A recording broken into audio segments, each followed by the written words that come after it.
নমস্কার, আমি মধুরিমা। আশা করছি সকলে খুব ভালো আছেন। আজকের দিনটি সোমবার, আর আজকে তো রিপাবলিক ডে। সবাইকে জানাই হ্যাপি রিপাবলিক ডে এবং শুভ সোমবার। তো আজকে আমার বরের ছুটি আছে, তো আজ ওনার টাইম হয়েছে একটু আমাকে নিয়ে ঘুরতে বার হবেন। তো সেই জন্য ব্লগটা স্টার্ট করলাম যে আমরা ঘুরতে যাব, আপনাদেরও দেখাবো। তো চলুন রেডি হই, তারপর বেরোচ্ছি, আপনাদের সাথে দেখা হচ্ছে।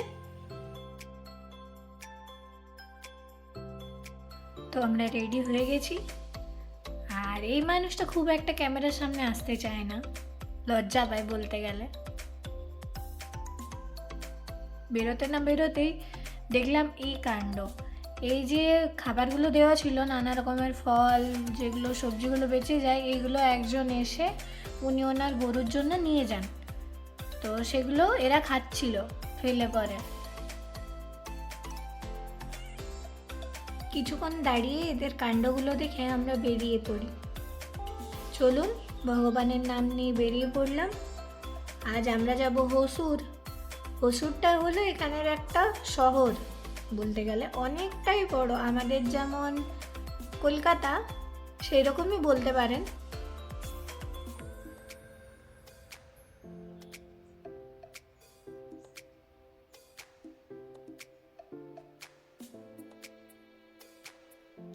কিছুক্ষণ একটু স্টাইল দেখেই মনে পড়লো যে না, সত্যিই ঠান্ডা লাগছে, কানগুলো ঢাকা নিতেই হবে। সেই জন্য অবশেষে কানগুলো ঢাকা নিই।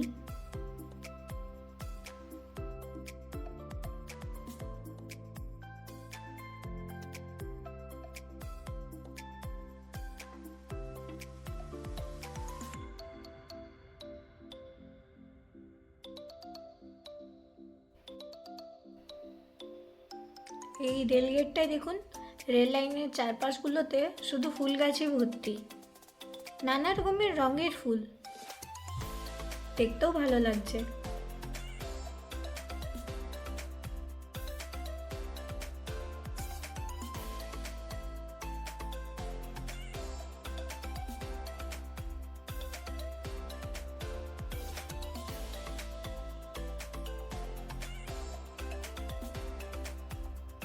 এই যে রাস্তাটা দেখছেন, ওই দিকটা চলে গেল চেন্নাই, আর এদিকটা ব্যাঙ্গালোর।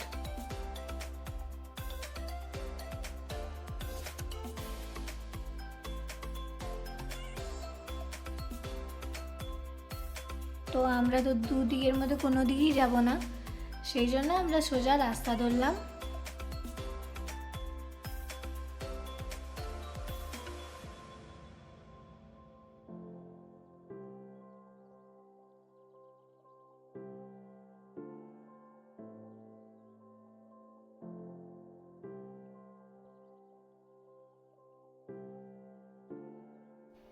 গত 3 দিন ধরে মেঘের অবস্থা এইরকমই, রোদের কোনো দেখাই নেই।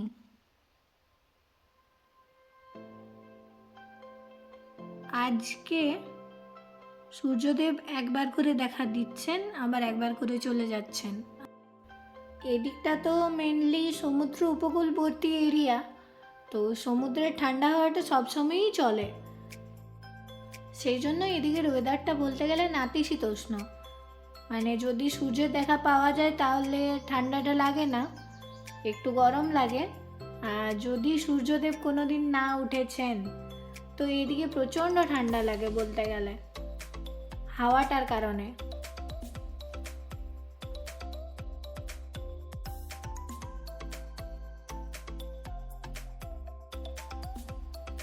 ওই যে আগে দেখছেন মাটির স্তূপের মতো কিছু একটা করা আছে, সেটার ভিতরে একটা অনেক বড় শিবলিঙ্গ আছে।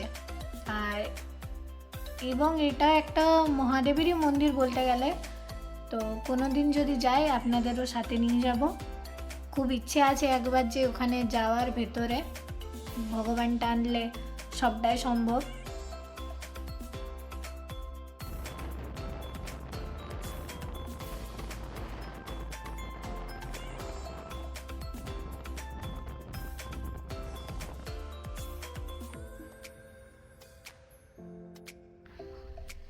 ওই যে পাহাড়ের উপর মন্দিরটা দেখছেন, ওটা হলো এখানে সবথেকে বলতে গেলে বিখ্যাত একটা মন্দির।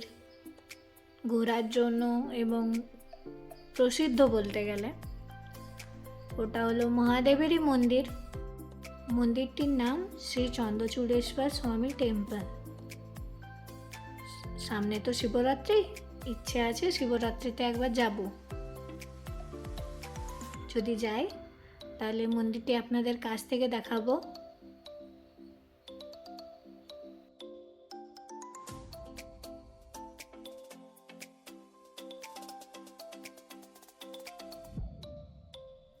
চলুন, পৌঁছে গেছি।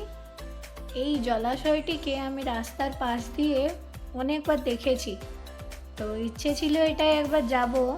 তো ভাবিনি যে ভেতরে এতটা জায়গা থাকবে, কিন্তু ভেতরে বলতে গেলে একটা রীতিমতো পার্কই আছে। এবং আমাদের যেমন পুরুলিয়ায় সাহেব বাঁধ আছে, এখানটাই এসে পরে আমার সেম জিনিসটাই মনে পড়লো যে আমি হয়তো সাহেব বাঁধে আছি। অনেকে বসে আছেন, গল্প করছেন, টাইম স্পেন্ড করছেন, অনেকে আবার হাঁটতে এসেছেন। পুরো বাঁধটাকে ঘিরেই একটা হাঁটার জন্য রাস্তা করে দেওয়া হয়েছে এবং মাঝে মাঝে বসার জায়গা করা আছে, জলের ব্যবস্থা আছে, ভেতরে বাচ্চাদের জন্য একটা পার্ক করা আছে, অনেক কিছু আছে বলতে গেলে। এবং ও কখনো সেভাবে ঢোকেনি, তো ও আমাকে বলছে যে ও জানতো না যে ভেতরে এতটা স্পেস আছে। ও ভেবেছিল নর্মাল একটা জলাশয়। এই যে দেখছেন ভেতরে একটা রীতিমতো পার্কই আছে। এবং কত ভিড় দেখুন, যেহেতু আজকে 26শে জানুয়ারি ছিল, সবারই ছুটি ছিল, সবাই একটু ঘুরতে এসেছিল।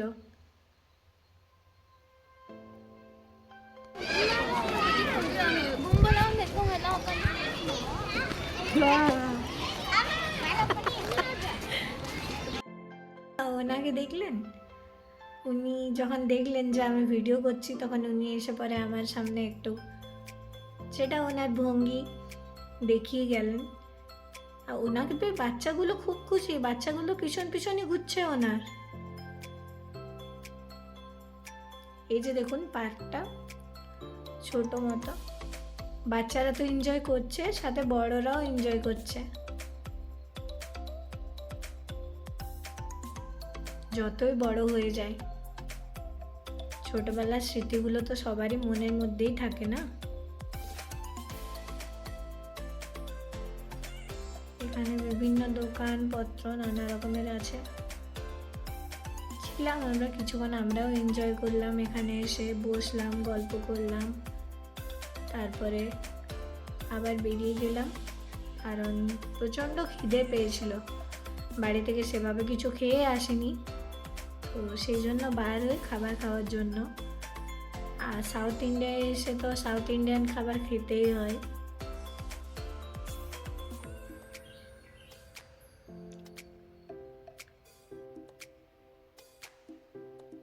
যেহেতু ঠান্ডা ছিল, প্রথমে চাটা নিই। আর বাঙালির তো চা ছাড়া চলে না বলতে গেলে। চা খেয়ে আমরা দুজন দুটো মশালা দোসা নিই এবং সেটা খেয়ে বেরিয়ে পড়ি।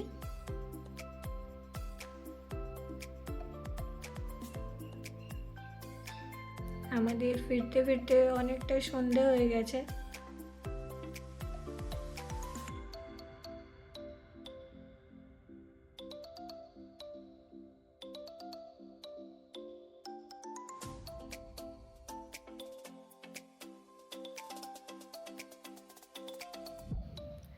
এই জায়গাটায় লাইন দিয়ে দিয়ে পুরো বড় বড় জুয়েলারি শপগুলো আছে।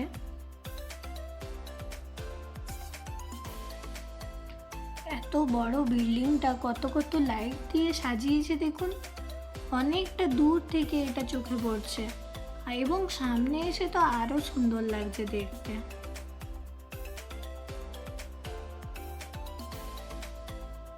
কতই না যত্নে সাজিয়েছেন বিল্ডিংটাকে।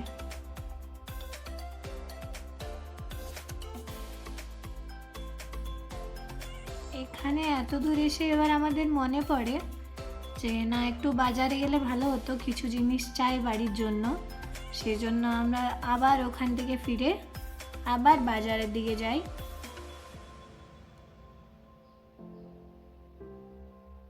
ধরেছি হাইওয়ে।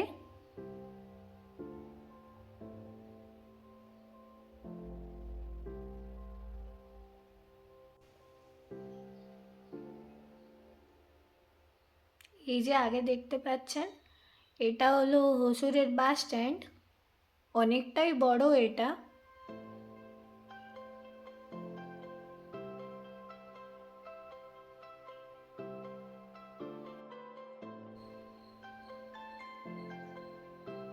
এখান থেকে আমরা হাইওয়ে থেকে নেমে সার্ভিস রোড ধরলাম। হাইওয়েটা সোজা যাচ্ছে ব্যাঙ্গালোর। কিছু দূর 10 মিনিটের রাস্তা হয়তো। সেখানে গিয়ে একটা টোল গেট আছে। তো এটা আসলে দুটো রাজ্যের বর্ডার বলতে পারেন, কারণ ব্যাঙ্গালোরটা তো কর্ণাটক ডিস্ট্রিক্ট পড়ছে আর এটা তামিলনাড়ু।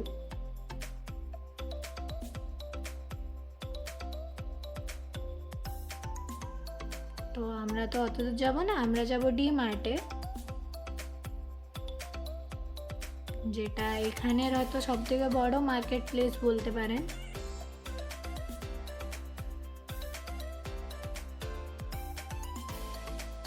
এই বিল্ডিংটি এত সুন্দরভাবে সাজানো যে দেখে চোখ ফেরানোই যাচ্ছে না। দোকানটির নাম দ্য চেন্নাই সিল্কস। এটা একটা শাড়ির দোকান বলতে পারেন। এখানে তো সিল্ক বিখ্যাত, সবাই জানেন। চলুন, আমরা পৌঁছে গেছি ডি-মার্টে।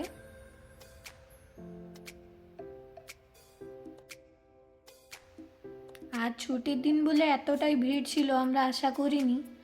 যেটা সবাই বড় বড় সব কার্ডগুলো নিয়ে নিয়েছে, আর নিয়ে কারো কার্ডগুলো পারই হচ্ছে না, এমন ফেসে যাচ্ছে। আমরা সেই ভুলটা করিনি, আমরা একটা বাকেট নিয়ে নিয়েছিলাম, কারণ খুব বেশি জিনিস তো ছিল না। চলুন, আমাদের নেওয়া হয়ে গেছে, আমরা বেরিয়ে পড়েছি। কারণ এই বাজারের চক্করে আমাদের অনেকটাই লেট হয়ে গেছিলো, প্রায় 8টা বেজে গেছিলো। তো সেই জন্য আর লেট না করে আমরা বেরিয়ে পড়ি।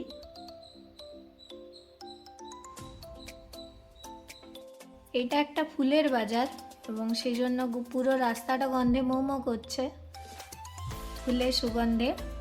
এবং অনেক বড় একটা ফুলের বাজার বলতে গেলে। এখানে তো জানেনই সাউথ ইন্ডিয়াতে ফুলের প্রচলন কতটা, এবং স্পেশালি মহিলারা ডেলি বেসিসে খোপাতে ফুল তো লাগানি, এটাই তো সৌন্দর্য সাউথ ইন্ডিয়ার। আর দেখুন সেই শিব মন্দিরটা পাহাড়ের ওপরে, লাইটিংটা কত সুন্দর লাগছে ওটা দেখে। চলুন রওনা দিই, পৌঁছে গেছি। আর ইনি একজন আমাদের ফ্যামিলিরই সদস্য বলতে পারেন, প্রতিটি ব্লগে এনাকে দেখতে পাবেনই, কারণ বাচ্চাটি আমাদের সাথেই থাকে এবং খুব ভালো লাগে। তো ফাইনালি আমরা বাড়ি পৌঁছে গেছি আর অনেকটাই ঘোরাঘুরি হলো। তো ব্লগটাও এখানেই শেষ করছি। আশা করি আপনাদের ভালো লাগবে। যদি ভালো লেগে থাকে লাইক, কমেন্ট এবং চ্যানেলটিকে সাবস্ক্রাইব করে যাবেন। সবাই ভালো থাকবেন, সুস্থ থাকবেন। শুভরাত্রি।